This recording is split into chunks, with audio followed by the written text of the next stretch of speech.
ठीक है, last illustration start करते हैं। सबसे पहले अब क्या है, क्वेश्चन रीड कर लेते हैं। From the following trial balance of Riddhi and Siddhi, दो पार्टनर्स हैं यहाँ पे, कौन है, रिद्धि एंड सिद्धि। और क्या दिया हुआ है यहाँ पे,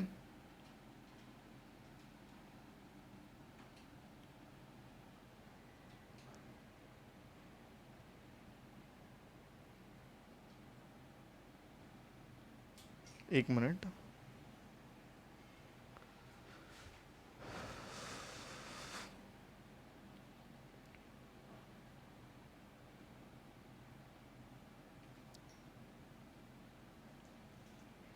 ठीक है, दो पार्टनर्स है Riddhi and Siddhi. You are required to prepare trading and profit and loss account for the year ended 31 March, कुछ ऐसे नया तो बनाने बोला नहीं है, and balance sheet as on that date, consider additional information given below. ठीक, अब देखो क्या क्या, एक बार रीड कर लेते हैं। स्टॉक है हमारे पास, कैपिटल है रिद्धि एंड सिद्धि। अब कैपिटल है, करंट अकाउंट दिया नहीं, तो कौन सा मेथड चल रहा है यहाँ पे, फ्लक्चुएटिंग मेथड चल रहा है। तो पूरे इलस्ट्रेशन में सिर्फ एक सम था, कौन सा वाला, दैट इज फिक्स कैपिटल वाला। ठीक है, तो हम और भी सम्स बाद में देखने वाले, एक्स्ट्रा पहले देखते हैं प्रैक्टिकल प्रॉब्लम्स में कितने हैं क्या है करके। बाकी अब तक तो एक ही सम वैसा आया हुआ है, बाकी सबके सब फ्लक्चुएटिंग मेथड ही थे, जिसके अंदर कैपिटल के अंदर ही सब एडजस्टमेंट किए जा रहे थे। परचेज, वेजेस, कैरेज इनवर्ड, फिर क्या है, संडी क्रेडिटर्स, फिर है हमारे पास bills payable, cash in and insurance, sundry debtors, bank overdraft, carriage outward, land and building, furniture, sales, purchase return, sales return, rent, bad debt, circle कर लो। और ये दोनों आइटम कौन से होंगे, ओल्ड आइटम्स हैं।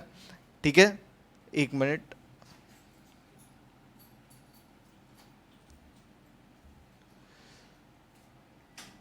बैड डेट ये रहा, रेंट, सॉरी आरडीडी, मैंने रेंट को कर दिया था, और इसको क्या लिख दोगे यहाँ पे, old.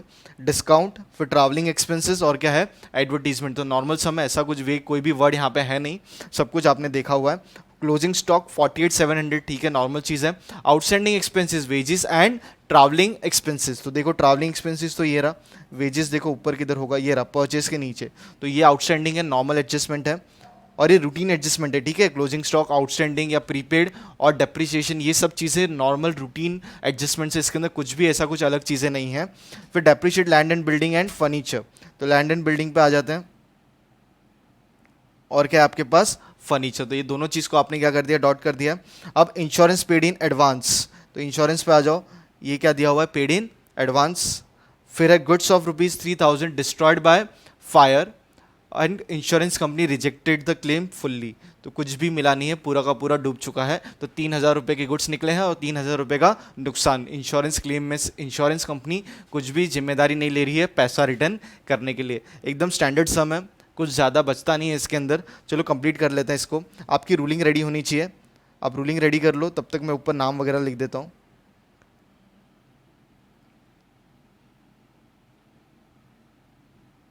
In the books of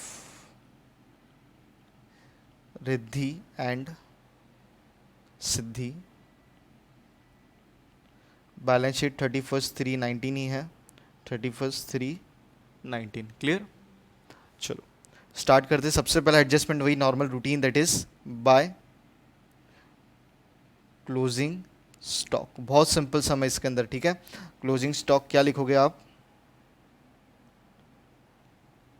किधर गया, ये रहा 48,700, तो दोनों जगह पे इसको लिख दो बराबर, 48,700। दूसरा इफेक्ट कहाँ पे जाएगा, एसेट साइड कितना लाइन छोड़ दोगे, 10-12 लाइन छोड़ के नीचे लिख दो क्लोजिंग स्टॉक, दैट इज 48,700। ठीक है, इतना हो चुका है। फिर है उसके बाद outstanding wages and travelling expenses, तो सबसे पहले वेजेस को निपटा देते हैं। अब आप डेबिट साइड लिखोगे ना, कौन सा, ट्रेडिंग अकाउंट के, तो ऊपर जो रूटीन है उधर लिख दो पहले, सबसे पहले 2 ओपनिंग स्टॉक, जगह छोड़ दो, फिर 2 परचेजेस, कोई अमाउंट लिखने की ज़रूरत नहीं है, लेस रिटर्न के लिए, कोई अनरिकॉर्डेड परचेज तो हमको मिला नहीं था, तो एक और लाइन भी यूटिलाइज होने वाला नहीं है। अब आप लिख सकते हो 2 वेजेस एड आउटस्टैंडिंग, और थोड़ा सा जगह छोड़ के टू ट्रैवलिंग, ठीक है, चलो देख के ही लिखते हैं। वेजेस कितना है, सबसे पहले एक एक कंप्लीट कर लेते हैं, 800 रुपीज़, और आउटस्टैंडिंग कितना दिया हुआ है भाई, 700। तो 800 रुपये आपने क्या किए हुए, पे किए हैं, और 700 रुपीज़ क्या है, आउटस्टैंडिंग, तो बाहर कितना जाएगा, 1,500। क्लियर। अब दूसरा क्या है, ट्रैवलिंग एक्सपेंस कितना है 250 और 250 रुपये क्या है आउटस्टैंडिंग। तो ट्रैवलिंग एक्सपेंस कहाँ जाएगा, पहला आइटम पीएनएल में, to travelling expense add outstanding. Travelling expense कितना था 250 और आउटस्टैंडिंग कितना है 200 रुपीज़ क्या है आउटस्टैंडिंग है, तो टोटल कितना खर्चा हो जाएगा 450। अब लाइबिलिटी साइड पहुंच के क्या आप पास करोगे, आउटस्टैंडिंग एक्सपेंसेस पास कर दोगे। लाइबिलिटी साइड 8-10 लाइन छोड़ के आउटस्टैंडिंग एक्सपेंसेस, सबसे पहले क्या लिखोगे आप, वेजेस, फिर क्या लिखोगे नीचे, फिर लिखोगे ट्रैवलिंग एक्सपेंस। वेजेस कितना था 700 और ये कितना है 200, तो बाहर कितना चला जाएगा 900 रुपीज़ आपके एडजस्टमेंट आउटस्टैंडिंग खर्चा है। इसी के साथ आपके 2 एडजस्टमेंट पूरे के पूरे कंप्लीट हो चुके हैं। अब देखो समय आपका बहुत कम लगने वाला है सम कंप्लीट करते करते। अब डेप्रीशिएशन, इसकी वर्किंग भी आप कंप्लीट कर लो, land and building and furniture. मैं स्ट्रक्चर बना देता हूँ, आप कंप्लीट करो, बाद में मैं अमाउंट्स लिखूंगा लास्ट में। Land and building less depreciation at, फिर क्या था फर्नीचर ही था 10% बोला गया है, फिर फर्नीचर लेस डेप्रीशिएशन एट 5% ही है। चलो आप लिख दो, अमाउंट्स पूरे के पूरे भर दो, मैं लास्ट में लिखता हूँ। ये तो सिंपल है ना एकदम, इधर भी एक लेस और टोटल पूरा आउटर कॉलम में ले लोगे। उसके बाद सेकंड इफेक्ट आपको पता है, ट्रैवलिंग अपना क्या बोलते हैं, to depreciation land and building, फिर क्या है फर्नीचर। क्लियर। तो पीएनएल अकाउंट में एकदम ट्राई करना है नीचे ही लिखने के लिए, और नीचे 3-4 लाइन जगह रखना है। अगर ग्रॉस प्रॉफिट आता है तो सॉरी नेट प्रॉफिट आता है तो उसके लिए, अदरवाइज नेट लॉस होगा तो क्रेडिट साइड आप लिखोगे। तो कुछ ऐसी मुश्किल नहीं है। लैंड एंड बिल्डिंग अमाउंट देख लेते हैं, 42,500, 38,500, 42,500, 38,500। चेक कर लेता हूँ एक और बार फिर से, 42,500, 38,700 है।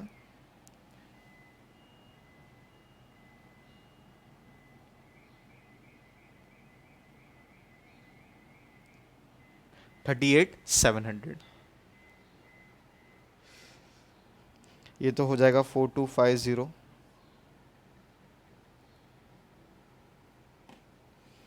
42,500 माइनस 4250 बाहर जाएगा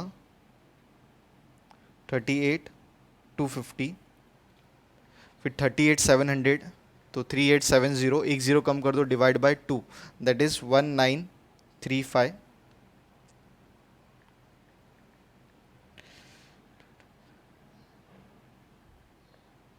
लैंड एंड बिल्डिंग 4250 डेप्रिसिएशन और 1935,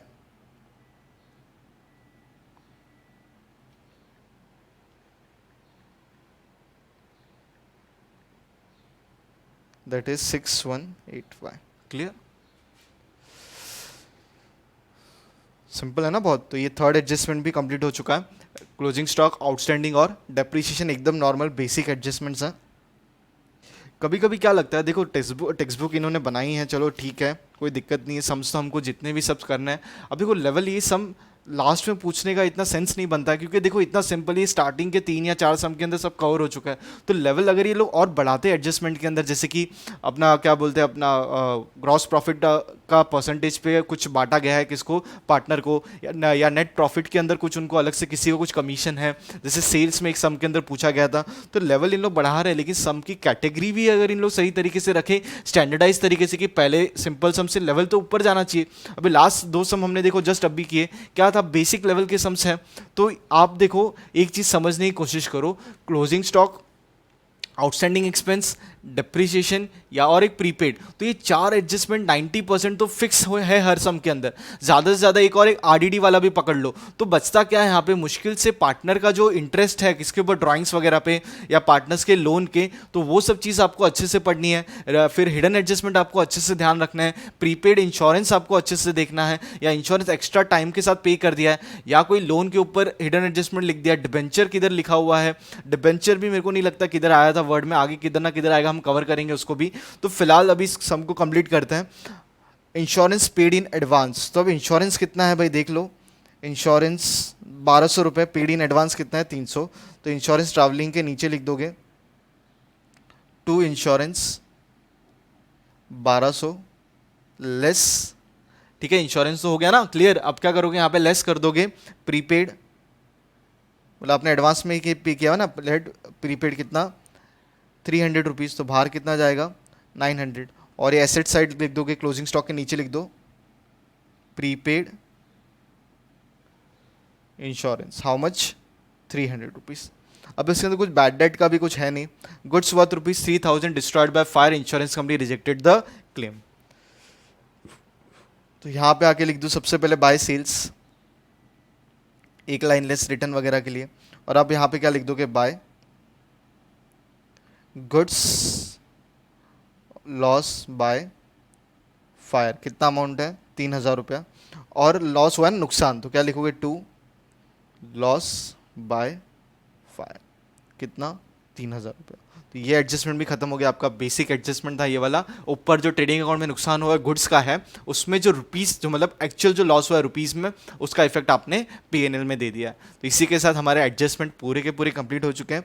अब सिर्फ क्या बचता है, पोस्टिंग बचता है, और सम को कंप्लीट कर देंगे। देखो यहाँ पे मैंने ओल्ड तो था, मैंने सर्कल किया, हमारी परंपरा हम पूरी करेंगे, भले एडजस्टमेंट में नहीं दिया तो क्या फ़र्क पड़ता है, नॉर्मल पोस्टिंग करके इसको क्या कर देंगे, कंप्लीट कर देंगे। चलो अब स्टॉक कितना है 48,000, तो स्टॉक पे पहुँचोगे, ओपनिंग स्टॉक कितना लिखोगे 48,000, फिर क्या बचता है आपके पास 50 और 30, partners capital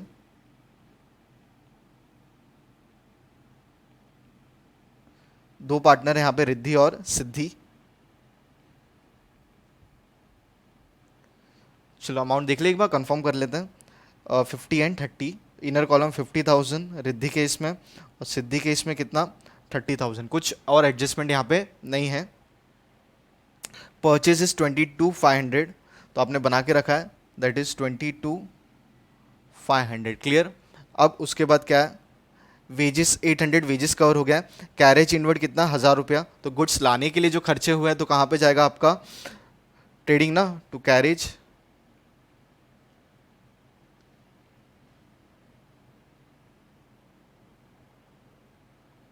carriage inward 1000 rupees.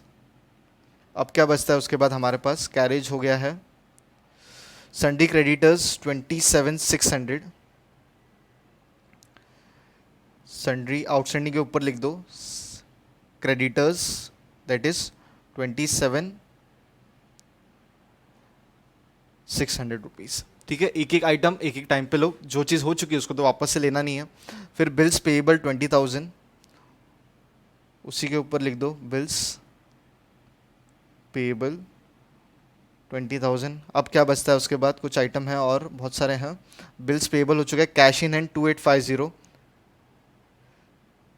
तो यहाँ पे लिख दोगे नीचे कैश इन हैंड 2,850, ठीक है ना। इस तरीके से आपको फटाफट एक एक पोस्टिंग करना है। इंश्योरेंस आपका हो चुका है, संडी डेटस 32,000, उसी के ऊपर लिख सकते हो संड्री, संड्री बोलेंगे तो क्या हो गया वेरियस, बहुत सारे उसके अंदर लिस्ट है जिसका मिला के अमाउंट बना है संडी डेटस का, दैट इज 32,000। फिर बैंक ओवरड्राफ्ट 18,000, बैंक ओवरड्राफ्ट यहाँ पे लिख दो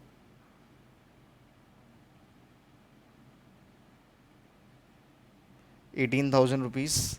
अब उसके बाद क्या है, कैरेज आउटवर्ड, गुड्स बेचने के लिए जो खर्चे लगे हैं या बाहर निकालने के लिए कितने लगे हैं 900 रुपीज़, तो कैरेज आउटवर्ड कहाँ पे आ जाएगा, पीएनएल का अमाउंट है ना, तो यहाँ पे लॉस बाय फायर के नीचे 2 carriage outward amount was 900। Land and building हो चुका है, फिर क्या है फर्नीचर भी हो चुका है। अब क्या सेल्स है कितना 47,000, तो सेल्स के इधर आपने आराम से पहले से लिख के रखा था, तो वहाँ पे लिख दो 47,000। रिटर्न कुछ है तो हम देखेंगे, उसी के नीचे देखो क्या दिखा हुआ है परचेस रिटर्न, देखो इजीली लिख दिया, तो कहाँ से इसको लेस करोगे, परचेस में जाके परचेस से आप लेस कर दोगे, सॉरी हाँ परचेस रिटर्न कितना और सेल्स रिटर्न दोनों है, परचेज रिटर्न और यहाँ पे क्या लिखोगे लेस सेल्स रिटर्न। अमाउंट देख लेते, परचेज रिटर्न 500 और ये 400 है, ये 400 रुपये और यहाँ पे 500, तो ये हो जाएगा 22,000 और ये हो जाएगा 46,600। क्लियर? पक्का? एकदम सिंपल सा, मैं यहाँ पे जस्ट हम लोग को यहाँ पे टैली करके ख़त्म कर देंगे। फिर रेंट है, रेंट देखो क्रेडिट साइड दिया हुआ है, इसका मतलब ये प्रीपेड रेंट है, आपने इसको पहले ही एक्स्ट्रा पे कर दिया, एडवांस में पे कर दिया है, कितना 1800। तो आप इसको क्या करोगे, पोस्ट करोगे जाके कैश इन हैंड के ऊपर प्रीपेड रेंट, ठीक है, अमाउंट लिख दोगे 1800 रुपये। क्लियर? तो ये वाला काम भी आपका हो चुका है। ठीक है, आराम से एक एक चीज पोस्ट करते रहो। ठीक है, अब देखो यहाँ पे बैड डेट और आरडीडी पे हम आते हैं। यहाँ पे अब देखो 300 ₹350 क्रेडिट साइड में और 300 रुपये कहाँ पे, डेबिट साइड में। मतलब आपने जो रिजर्व बना के रखा था 350 का था, एक्चुअल बैड डेट कितना हुआ 300। मतलब आपको करंट ईयर में कुछ भी खर्चा करने का जरूरत नहीं है ना, जितने पैसे आपने अलग से निकाले थे उसी में आपका काम बन चुका है बैड डेट का, तो आपको उल्टा एक्स्ट्रा आपके पास पैसे बचे। तो ये चीज़ आपको यहाँ से समझ में आ गई। तो अब आप क्या करोगे, इसको लेके जाओगे क्रेडिट साइड, कौन सा, पीएनएल के, वहां पे आप क्या लिखोगे, बाय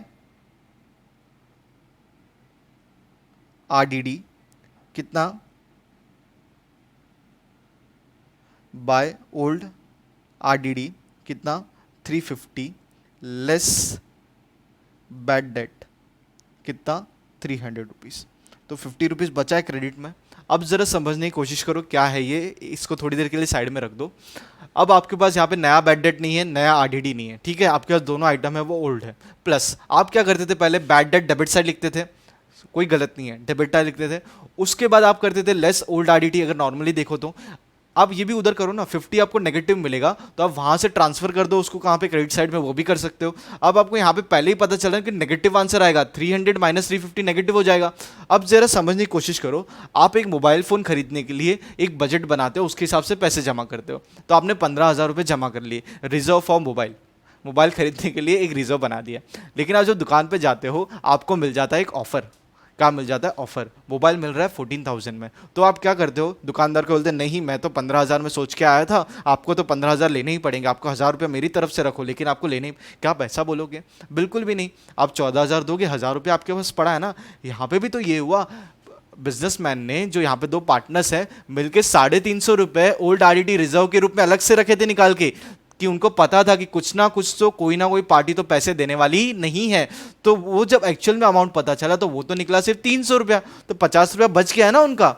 अब यहाँ पे नया बैड डेट तो हुआ नहीं है, यहाँ पे नया रिजर्व भी निकाला नहीं गया, तो अल्टीमेटली इसी के अंदर तो सेटल होगा। अगर नया बैड डेट होता तो आप क्या करते, न्यू बैड डेट लेते, क्लियर है, वो इसके अंदर ऐड करते, क्लियर है कि नहीं, और न्यू आरडीडी हो तो लेस करते, सब डेबिट साइड में करते। फिर भी अगर नेगेटिव आता तो वो पूरा का पूरा एडजस्टमेंट आप कहां पे करते, क्रेडिट साइड में। अदरवाइज डेबिट साइड में ही करो और उसके बाद जो बैलेंस बचता है नेगेटिव वाला उसको ट्रांसफर कर दो ना आरडीडी ने, जो रिजर्व बचा है। तो आप वैसे भी कर सकते हो ट्रीटमेंट अंदर। अब यहाँ पे हम लोग ने क्यों यहाँ पे किया, क्योंकि 350 रुपीज़ ज़्यादा रिजर्व बना के रखा था, एक्चुअल खर्चा 300 रुपया ही हुआ है, 50 रुपया क्या है बचा हुआ है आरडीडी के रूप में, बचा हुआ है अभी भी। तो 50 रुपया आपको इनकम ट्रीट करके ये वाला भी आप कंप्लीट कर सकते हो। क्लियर है?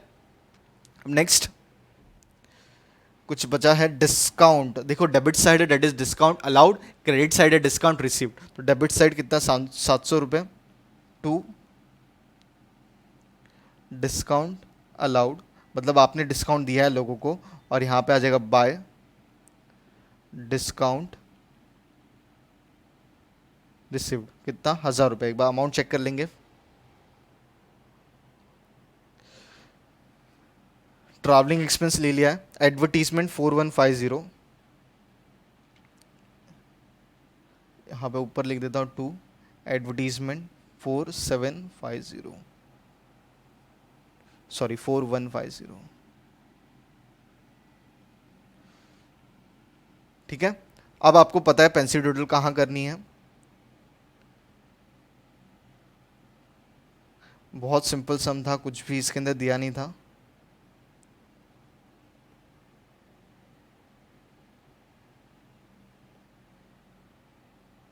ठीक है,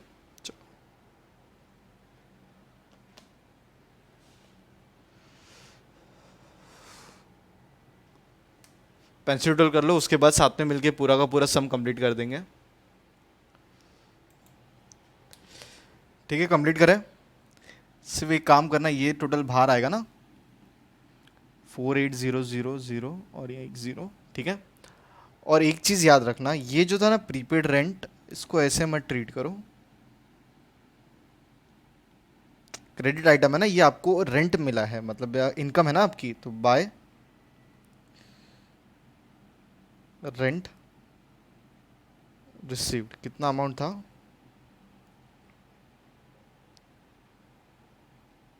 1,800 रुपये। ये इनकम है ना, जैसे आपकी प्रॉपर्टी आपने रेंट पे किसी को दी हुई है, उनसे जो पैसा मिला हुआ है, तो किधर प्रीपेड वगैरह लिखा हुआ नहीं है, तो ये एक करेक्शन कर लेना बस। ठीक है, चलो पेंसिल टोटल करते हैं।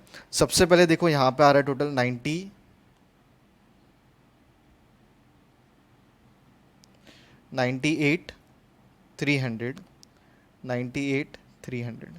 तो कौन सा, अरे एक मिनट,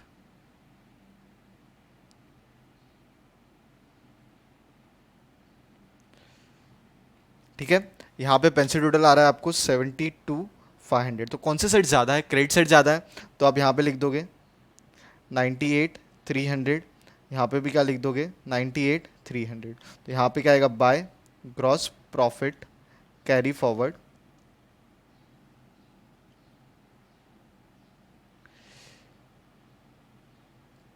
कितना आ रहा है अमाउंट, माइनस करो 72,500 माइनस 98,300 करो, देखो आपको मिलेगा 25,800। तो ये ग्रॉस प्रॉफिट आप नीचे लेके आ जाओगे, दैट इज भाई यहाँ पे क्या होगा 2 ना, 2 gross profit by gross profit brought forward, that is 25,800। Clear. अब आप ये सबको प्लस करो, देखो आपको क्या मिलता है,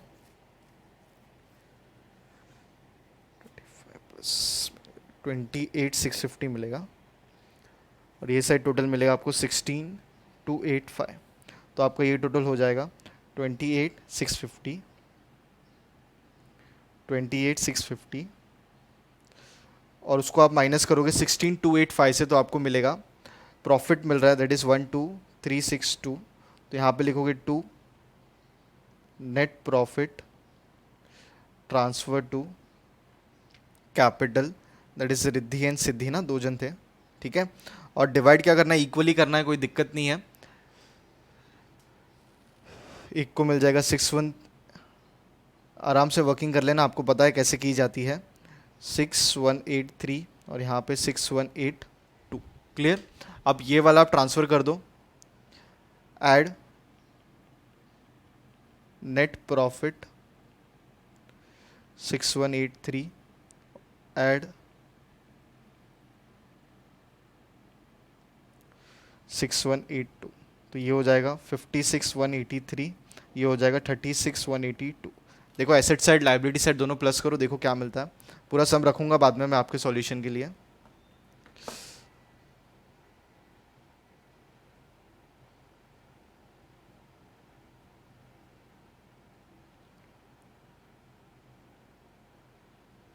सबसे पहले क्या है आइटम है, दैट इज 56,183 प्लस 36,182, 20,000, 27,600, 900, 18,000, मिल रहा है टोटल 158,865। क्लियर। अब डेबिट साइड भी प्लस कर दो, 38,250, 36,765, 48,700, 300, 32,000 और 2,800। मेरा टोटल भी आ रहा है 158865। ठीक है, इसी के साथ हमारे इलस्ट्रेशंस कंप्लीट हो चुके हैं। इसका मतलब ये नहीं कि चैप्टर कंप्लीट हुआ है, बहुत सारी चीज़ें हैं यहाँ पे कंप्लीट करने के लिए। प्रैक्टिकल प्रॉब्लम्स हैं, बहुत अच्छे क्वांटिटी में, वो भी देखते कितने हैं। उसके बाद मैं एक ऐसा सम प्रिपेयर कर रहा हूँ जिसके अंदर अच्छे खासे एडजस्टमेंट, अच्छे खासे मतलब 15 से 20 जितने मैं मैक्सिमम एक सम के अंदर ही कवर कर पाऊँ, बहुत सारे एडजस्टमेंट जितने के जितने 100% में ट्राई करूँगा वहाँ पे सब एडजस्टमेंट कवर हो जाए, ताकि एक सम कोई अगर 2 घंटा 3 घंटा भी लगता है समझने के लिए और एग्ज़ाम के दिन भी आपको अगर वो एक सम भी आप करके चले जाओगे, आपका पूरा का पूरा एडजस्टमेंट आप उस एक सम के अंदर पूरा का पूरा कवर कर पाओगे। तो प्रैक्टिस इसका ये नहीं कि वो एक ही सम सिखा दो सर हो गया, जड़ी बूटी है वो दे दो, वैसी बात नहीं मत करो। समझो मेरी बात, वो सम एक ऐसा प्रिपेयर हो रहा है यहाँ पे, उसको बहुत थोड़ा समय भी लगेगा, पर वो अभी समय नहीं उसको करने का, तो वो भी मैं आपको करवाऊंगा, जिसके अंदर मैं अच्छे खासे 15 to 20 एडजस्टमेंट मैं प्लान कर रहा हूँ एक ही सम के अंदर, तो वो पूरे के पूरे कवर हो जाएंगे।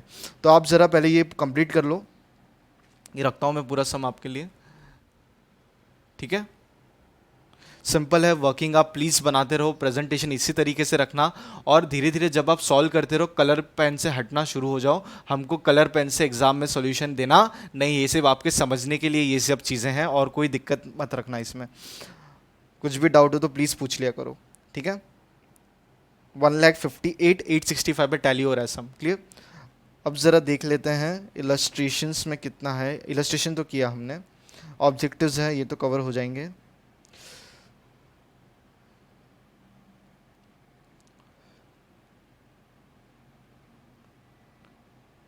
यहाँ पे भी 10 सम्स हैं, ठीक है, पर यहाँ पे मुझे लगता है कि थोड़ा लेवल होगा। यहाँ पे देखो ये है ना, each partner is entitled to get commission 1% of gross profit interest on capital, तो ये सब समझ के चलना, एग्जाम में तो ज़रूरी आएंगे इस टाइप के एडजस्टमेंट्स। तो ऑलमोस्ट 20 सम्स हमारे यहाँ पे हो जाएंगे, फिर तो बोर्ड प्रॉब्लम्स भी है आराम से, तो बहुत करना है, अभी तो जर्नी जस्ट शुरू हुई है हमारी। तो कंप्लीट करो, नोट्स बना के रखना, क्लियर है।